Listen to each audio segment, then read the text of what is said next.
Hi everyone, I'm so excited to see you. I hope you're having a wonderful week, and I am so excited for our Bible story this week. This week we are talking about a man named Moses who God sent to shepherd his people Israel and to lead them out of Egypt. We'll see the way that God cares for his people through Moses, and the way that he rescues his people when they were in a kind of a bad place. So I'm so excited to dive into our story. The first part of our story is called Miriam Watches from the Basket. And it goes like this. Joseph and his brothers had children, and their children had children.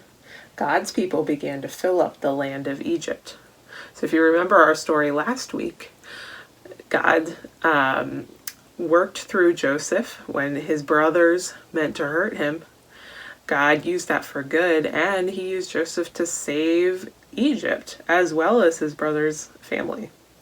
So here in our story, it's talking about Joseph's and how his family, they had children and their children had children in the country of Egypt. After many years, there was a new king of Egypt who didn't care about Joseph or his people. He didn't want God's people in his land, so he made a bad law. He said, every baby boy from Joseph's family must be thrown into the river. Miriam and her family were part of Joseph's family. Miriam's mother had a baby boy. They all loved him so much. Would Miriam's mother throw the baby into the river? No. Miriam watched her mother make a basket. She wove it together tightly to keep the water out. Then she sealed it with sticky tar so it would float. Miriam kept watching. Her mother put her baby brother in the basket. Then she hid it in the reeds beside the river. Keep watching the basket, said Miriam's mother. Miriam obeyed. What did she see? She saw a princess come to the river to take a bath. Miriam kept watching the basket. The princess heard the baby cry. What would she do? Would the princess throw the baby into the river? No. The princess loved the baby. You will be my boy, she said. The princess named the baby Moses. Then she took Moses home to her beautiful palace. While Miriam was watching, God was watching too. God watches over his people. Who watches you and keeps you safe? God watches over his people just like Miriam watched over Moses. God's people are safe with Jesus, just like Moses was safe in the basket. It's pretty awesome how God watched over Moses in the basket. Even when Pharaoh meant to hurt him, just like Joseph. Even when Pharaoh meant harm to Moses, God rescued him and saved him because God had special plans for Moses. The next part of our story is called A Bush is on Fire, but Doesn't Burn Up. Have you ever seen a bush on fire that didn't burn up? I've never seen a campfire that didn't burn up but was on fire. That seems pretty amazing to me. Moses grew up and left Egypt. The king was still being mean to Joseph's family, so Moses left the beautiful palace and the princess. He went to live far away and work as a shepherd. One day, Moses was out in the country taking care of his sheep when he saw something very strange. He saw a bush that was on fire, but there wasn't any smoke. The bush was burning, but the branches didn't turn black. The leaves didn't dry up. How could a bush be on fire and not burn up? Then God spoke to Moses from inside of the bush. My people are slaves in Egypt, said God, but I have a plan to rescue them, and I'm sending you. Moses was surprised and scared. Me? He asked. Moses didn't like God's plan. What if the king doesn't listen to me? Asked Moses.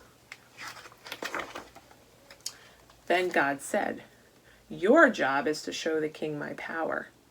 God told Moses to throw his staff, his shepherd's stick, on the ground. Moses obeyed. Right away, the staff changed. It started to rattle and slither and hiss. And it turned into a snake. How could Moses' staffs turn into a snake like that? God changed the staff. And God was with Moses. God said, I will go with you. I will change you into a brave leader. I will teach you what to say. Did you know that God gave Moses his Holy Spirit? The Spirit made Moses into a great leader. God promises to give his people the Holy Spirit too. The Holy Spirit changes God's people so that they live like Jesus.